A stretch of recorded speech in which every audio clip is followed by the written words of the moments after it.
देखो जी, देख लो अपनी बहू को। छूट देने का नतीजा, उसे मैंने घर से बाहर क्या निकलने दिया, अब वो गुलछर्रे उड़ाने लगी। ऑफिस का टाइम खत्म हो गया और महारानी 2 घंटे से गायब हैं। किसी के साथ बाहर मुंह काला कर रही। रमेश एक सरकारी विभाग में क्लर्क था। सीधी नौकरी, सीमित आमदनी। वो अपनी जिंदगी में खुश था। उसे अपनी नौकरी में भी कोई घमंड नहीं था। लेकिन वहीं रमेश की मां निर्मला जी को अपने बेटे की सरकारी नौकरी पर कुछ ज़्यादा ही घमंड था। रमेश और कविता की शादी को अभी 2.5 साल ही हुए थे। कविता शांत, सीधी साधी, किसी से भी ऊंची आवाज़ में बात ना करने वाली एक सभ्य परिवार की लड़की थी। रमेश और कविता की जिंदगी में सब कुछ अच्छा चल रहा था। उन्होंने अभी अभी अपनी गृहस्थी शुरू ही की थी कि एक दिन ऑफिस से लौटते हुए रमेश का एक्सीडेंट हो गया। अस्पताल पहुंचने से पहले ही उसकी मौत भी हो गई। ये खबर सुन पूरे घर में कोहराम मच गया। निर्मला देवी का रो रो कर बुरा हाल था और कविता तो जैसे एक जिंदा लाश बन गई थी।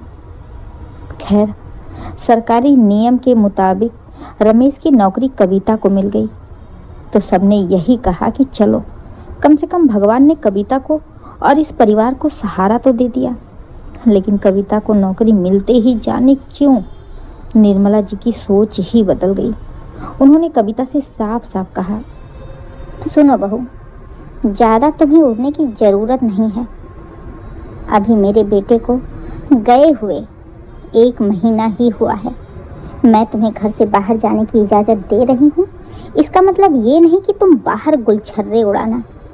और सुनो, नौकरी पर जाने से पहले घर का सारा काम निपटा कर ही जाना है। सुबह का नाश्ता, दोपहर का खाना, झाड़ू पोछा सब कुछ करके जाना है। और आने के बाद भी घर के काम करने हैं। सरकारी नौकरी पा जाने से ये मत भूलना कि तुम इस घर की बहू हो। और हाँ, हर महीने की पहली तारीख को सैलरी मेरे हाथ पर चाहिए, ना 1 रुपया कम ना 1 रुपया ज़्यादा, क्योंकि अब से घर का खर्च मैं देखूंगी। तो बस काम पर ध्यान दे। कविता बेचारी वैसे ही मरी पड़ी थी। उसकी तो दुनिया ही उजड़ चुकी थी। उसे वैसे भी रुपए पैसे से कोई मतलब नहीं था। बस परिवार चलाने के लिए, खुद का मन बहलाने के लिए नौकरी कर लिया था उसने। सास की बात सुन उसने अपने लिए घर में ही नियम बना लिए। अब वो रोज़ सुबह 4 बजे ही उठ जाती और घर का सारा काम करती। झाड़ू पोछा, बर्तन, कपड़े, नाश्ता, इसके बाद ऑफिस जाती और आने के बाद फिर से बिखरा हुआ घर, गंदे पड़े बर्तन, गंदा पड़ा किचन, जैसे उसका इंतजार कर रहा हो। बेचारी कविता बिना कुछ बोले, बिना चैन की सांस लिए लग जाती काम पर। कभी कभी निर्मला जी के पति मोहनलाल जी ये सब देखते देखते परेशान हो जाते तो निर्मला जी से कहते, निर्मला, इतनी निर्दयी बनना ठीक नहीं है। बहू को देखो, वो पहले से ही मरी हुई है। मरे हुए को क्यों मार रही हो? कम से कम 1 घंटा उसे भी दिन में आराम करने दिया करो। थक जाती है बेचारी। तो निर्मला जी तुरंत ही पति को घूरते हुए बोलती हैं, देखो जी, तुम्हारे जिम्मे में जो काम है ना, तुम वही देखो। तुम अपनी बाहर की दुनिया संभालो, मैं अंदर की दुनिया संभालने के लिए काफ़ी हूँ। इसमें मुझे तुम्हारी दखल अंदाजी बिल्कुल पसंद नहीं आएगी। कौन सा काम करती है ऑफिस जाकर? कुर्सी ही तो तोड़ती है ना 8 घंटे, बैठी ही तो रहती है, आराम ही तो होता है। आए बड़े मुझे सिखाने वाले। बेचारे मोहनलाल जी अपनी लड़ाकू पत्नी के आगे बेबस और लाचार हो जाते। उन्हें अच्छी तरह से पता था कि निर्मला को समझाना मतलब खुद का सर ओखल में डालने के बराबर है। इधर बेचारी कविता दिन भर रेल बनी रहती। जब पहले महीने की सैलरी आई तो ऑफिस से आते ही दरवाजे पर निर्मला जी खड़ी मिली। घर में घुसने से पहले ही कविता के आगे हाथ फैला दिया। बेचारी घर के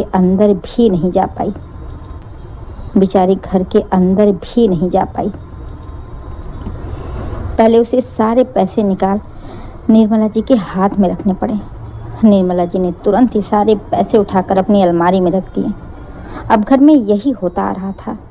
कविता बैल की तरह काम करती और हर महीने की सैलरी लाकर निर्मला जी के हाथ पर रख देती और बदले में उसे मिलती ढेर सारी गालियाँ, ढेर सारे ताने, ढेर सारे काम। गलती से भी निर्मला जी कभी भी 10 रुपया भी कविता के हाथ पर नहीं रखती थी। उसके खर्च के लिए एक एक रुपए का हिसाब रखती थी। निर्मला जी कविता पर्स लेकर तो जाती थी ऑफिस, लेकिन पर्स में 1 रुपया भी मिल नहीं सकता। उसमें वही थोड़े बहुत पैसे मिल सकते थे जो मोहनलाल जी निर्मला की चोरी उसे देते थे। एक दिन कविता के सर में बहुत तेज दर्द हो रहा था। दर्द 3-4 दिन से हो रहा था, लेकिन अब बर्दाश्त नहीं हो रहा था। कविता को लगा कि डॉक्टर को दिखाना चाहिए। उसने पैसे मांगे निर्मला जी से, तो निर्मला जी उसे जो खरी खोटी सुनाई कि उसका दर्द तुरंत ही गायब हो गया। देख बहू, ज़्यादा नाटक करने की ज़रूरत नहीं है। मेहनत के पैसे हैं। मेहनत करके मेरा बेटा यहाँ तक पहुँचा था। मैंने देखा था उसकी मेहनत। तुम्हें तो बैठे बिठाए नौकरी मिल गई है, तुम्हें क्या कदर पैसों की। ये मत समझो कि ये तुम्हारे पति की कमाई के पैसे हैं। ये मेरे बेटे की कमाई के हैं, और मैं अपने बेटे की कमाई ऐसे तुम्हें उस पर ऐश करने नहीं दूंगी। कविता की हर चीज़ जब बहुत ज़रूरी हो तभी निर्मला जी उसे लेने देती, चाहे वो साड़ी कपड़े हो या कुछ भी। हर चीज़ का हिसाब किताब होता था। और जब मोहनलाल जी निर्मला जी से कुछ कहते, देखो निर्मला, बहू भी इंसान है, मशीन नहीं। तुम इतना अत्याचार मत किया करो उसके ऊपर। तो निर्मला जी साफ साफ कहती, देखिए जी, आप भले ही मुझे गलत समझो, मैं घर में किसके लिए घर चलाती हूँ? उसी के लिए ना। अब है ही कौन इस घर में? इस घर में मैं बचत कर रही हूँ तो वही राज करेगी ना, मैं तो नहीं करूँगी ना। तो बेहतर होगा कि आप बार बार बीच में मत घुसा करो। बेचारे मोहनलाल जी लाचार हो जाते हैं। कितनी लड़ाई करे औरत जात से। एक दिन तो हद हो गई। कविता ऑफिस से 2 घंटे लेट आई। घर का काम पड़ा हुआ था, जो देख देख निर्मला जी का पारा हाई हो रहा था। लगातार कविता को गालियां दिए जा रही थी। उसका फ़ोन मिला रही थी, फ़ोन भी संजोग से स्विच ऑफ आ रहा था क्योंकि बैटरी ख़त्म हो गई थी। अब इन सारी चीज़ों का निर्मला जी गलत मतलब निकालती रही और निकालते निकालते उनकी जुबान पर कविता के लिए गंदी गंदी गालियां आने लगी। जाकर मोहनलाल जी से बोली, देखो जी, देख लो अपनी बहू को छूट देने का नतीजा। उसे मैंने घर से बाहर क्या निकलने दिया, अब वो गुलछर्रे उड़ाने लगी। ऑफिस का टाइम खत्म हो गया और महारानी 2 घंटे से गायब हैं। किसी के साथ मुंह काला कर रही होगी। मेरे बेटे को तो कभी इतना लेट नहीं होता था आने में। इतना सुनते ही मोहनलाल जी अपना आपा खो बैठे। गुस्से में गरजते हुए बरस पड़े निर्मला जी के ऊपर और उन्हें एक जोर का थप्पड़ लगाते हुए बोले, खबरदार निर्मला, जो अपनी गंदी जुबान से अब एक और भी शब्द निकाला बहू के लिए तो। अरे तुम औरत हो, मुझे तो शर्म आती है तुम्हें अपनी पत्नी कहते हुए। एक औरत होकर दूसरी औरत की मजबूरी का इतना फायदा उठा रही हो।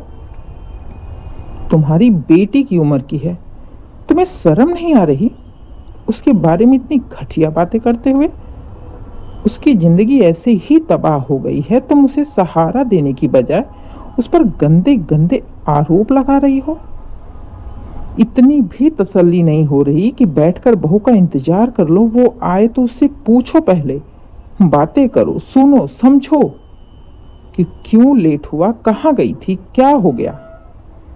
सीधा बरस पड़ी उसके चरित्र को लेकर। अरे निर्लज औरत, ये सोच, अगर उसके कान में ये खबर जाएगी तो क्या बीतेगी उस मासूम पर। पति का अचानक से ऐसे उग्र रूप देख निर्मला जी हैरान। तभी उनकी नज़र दरवाजे पर खड़ी कविता पर पड़ी, जो आंखों में आंसू लिए कांप रही थी। शायद उसने निर्मला जी की सारी बातें सुन ली थी। कविता भागकर अपने कमरे में गई और तकिए में मुंह छुपाकर फूट फूट कर रो पड़ी और उसने अपने मन की सारी भड़ास आंसुओं के रास्ते निकाल दिया। वो खूब रोई, खूब चिल्लाई। मोहनलाल जी भागते हुए कविता के कमरे में गए। कविता का रोना देख मोहनलाल जी बर्दाश्त नहीं कर पा रहे थे। टूट गए, बिखर गए। काफी देर तक वो कविता को देखते रहे। उनके आंसुओं को देख देख जाने क्यों मोहनलाल जी को अंदर ही अंदर जलन हो रही थी। ऐसा लग रहा था जैसे उन आंसुओं के दोषी वही हों। बहुत कुछ सोचने समझने के बाद अगले दिन मोहनलाल जी ने फैसला किया और निर्मला जी और कविता को बुलाकर कविता से सीधे और साफ शब्दों में कहा, कविता बेटा, देखो, मैं जो भी कहूँगा बहुत ही सोच समझ कर कह रहा हूँ। मेरी बातों को पहले ध्यान से सुनो। देखो बेटा, इस घर में ऐसा कुछ नहीं रखा है जिसके लिए तुम अपनी पूरी जिंदगी बर्बाद कर दो। मैं क्या कह रहा हूँ, अभी तुम्हारी उम्र है, मैं तुम्हारी दूसरी शादी करवा देता हूँ। तुम अपनी जिंदगी फिर से शुरू करो। ये सुनते ही कविता तो मानो उसके होश उड़ गए, लेकिन निर्मला जी चिल्ला पड़ी, आपका दिमाग तो ठिकाने पे है? ये क्या बकवास कर रहे हैं? बहू की दूसरी शादी? शर्म करो। तो गुस्से में मोहनलाल जी ने निर्मला को डांटते हुए बोला, खबरदार निर्मला, अभी तक मैंने तुम्हें बोलने के लिए नहीं बोला है। यहाँ खड़ी होकर अगर मेरी बात सुन सकती हो तो सुनो, वरना यहाँ से चली जाओ। मैंने इसमें तुम्हारी राय नहीं मांगी है और ना ही तुम्हारी इजाज़त मांगी है कि मुझे क्या करना है, क्या नहीं करना है। मैं बहू की दूसरी शादी करूँगा अगर वो दूसरी शादी को राजी होगी तो, वरना मैं उसे अलग रहने के लिए कहूँगा। और अब से उसकी सैलरी उसी की होगी, क्योंकि वो उसकी मेहनत की कमाई है। दिन रात काम करती है तब जाकर वो पैसे आते हैं। ये दो ऑप्शन बहू के सामने है, उसे जो अच्छा लगेगा वही करेगी। और तुम्हारे लिए भी बेहतर होगा कि तुम बीच में बिल्कुल भी मत बोलना। ये फैसला बहू का है। कहते हुए उन्होंने कविता की ओर देखा तो कविता ने रोते हुए कहा, पापा, मैं आप लोगों से अलग कैसे रह सकती हूँ? किसके सहारे रहूंगी? तो मोहनलाल जी ने कहा, बेटा, मैं तो कहता हूँ कि अलग रहने से अच्छा है तुम दूसरी शादी कर लो। मैं तुम्हारे साथ हूँ। तुम्हें किसी से डरने की जरूरत नहीं है और ना ही जल्दीबाजी करने की। तुम अच्छे से सोच लो, समझ लो। जो बीत गया उसके बारे में सोचने की बजाय तुम अपनी आने वाली जिंदगी के बारे में सोचो। बेटा, जिंदगी छोटी नहीं है, बहुत बड़ी है। किसी के सहारे की जरूरत सबको पड़ती है। एक जीवन साथी की जरूरत पड़ती है। जो चला गया उसके भरोसे जिंदगी नहीं काटी जा सकती। मेरी बातों को अच्छी तरह से सोचकर मुझे बता दो। मैं तुम्हारे हाँ के इंतजार में हूँ। मैंने सब तैयारी कर ली है, बस तुम्हारी हाँ हो तो जो भी होगा तुम मुझे बता देना। कहते हुए मोहनलाल जी चले गए। कविता को कुछ समझ में नहीं आ रहा, तब पूरी रात उथल पुथल में बीत गई। कहीं ना कहीं उसे मोहनलाल जी की बात भी सही लग रही थी कि ऐसे जिंदगी नहीं काटी जा सकती। अभी उम्र ही क्या थी, जिंदगी को एक मौका देना जरूरी था।